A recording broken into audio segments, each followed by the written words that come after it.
Auzubillahi minash-shaytonir-rahim, bismillahir-rahmanir-rahim. A dá ọpẹ́ fún Ọlọ́run Ọba, a ṣe ìkẹ́ àti ìgẹ̀ fún aláyé lọ́run Ànábì wa Muhammad sallallahu alayhi wa sallam. Ìkẹ́ Ọlọ́run Ọlọ́run kan ló máa ń bá Ànábì wa Muhammad sallallahu alayhi wa sallam, àwọn sàhábí, àwọn ará Ànábì tó gba mùsùlùmí káàkiri àgbáláyé. Tó eléyìí tó ṣẹlẹ̀ ní Ọ̀ṣun State níbi ìdìbò tí ó lọ ní Ọ̀ṣun State ní àná, ó jẹ́ ẹ̀kọ́ fún gbogbo wa. Ó sọ yẹ ká fi eléyìí ká fi ṣe àríkọ́gbọ́n kó lè jẹ́ àǹfààní fún gbogbo wa káàkiri àgbáláyé. Tó mo ti sọ rí wípé ìṣubú ẹ̀dá lónìí ayọ̀ ńlá ni, pẹ̀lú ìgbìyànjú àti àdúrà. Ọ̀nà tí èèyàn tọ̀ lónìí tó gbabẹ̀ ṣubú, bí èèyàn bá ní sùúrù àti àfaradà, ó ṣe é ṣe kí èèyàn tọ̀ látọ̀la.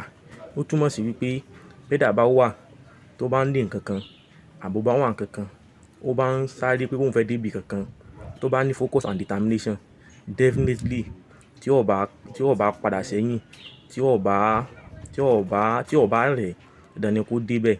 Mo wá kí Senator Nurudeen Ademola Adeleke pẹ̀lú bọ́n ṣe jáwé olúborí níbi ìdìbò tó lọ ní àná. Ipò tẹ́ ń wá nígbà yẹn tẹ́ kọ́kọ́ ṣe tó lulẹ̀, ṣùgbọ́n nígbà tí tẹ́ kó rẹ̀wẹ̀sì ọkàn, tẹ́ sì jẹ́ kó rẹ̀ yín, tẹ́ ní gbìyànjú ìpadà dé bẹ̀.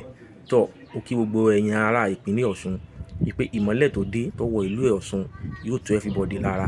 Lásìkò Ademola Adeleke, Ọlọ́run ó jẹ́ kí gbogbo ẹ̀kọ́ lọ dáadáa. Eléyìí náà ẹ jẹ́ kí ó gba wa ènìyàn, káwa náà ò fi eléyìí ṣe àríkọ́gbọ́n pé tó wá pé kankan là ń wá, agbára là ń wá, àbí nǹkan là ń wá, tá à ń bí Ọlọ́run Ọba. Ẹ má jẹ́ ká rẹ̀wẹ̀sì ọkàn, ẹ má jẹ́ ká fàtì, ẹ má jẹ́ ká sọ pé ó ti sú wa, nítorí pé kí ni, pẹ̀lú ìgbìyànjú àti àdúrà, nǹkan tí ẹ̀dá bá ń wá lónìí tí ò rí, bí ẹ̀dá bá ní sùúrù dáadáa tó gbọ́kànlé Ọlọ́run Ọba, definitely bọ́pẹ́ bóyá ẹ̀dá padà dé bẹ̀. Once again, congratulations to Senator Nurudeen Ademola Adeleke.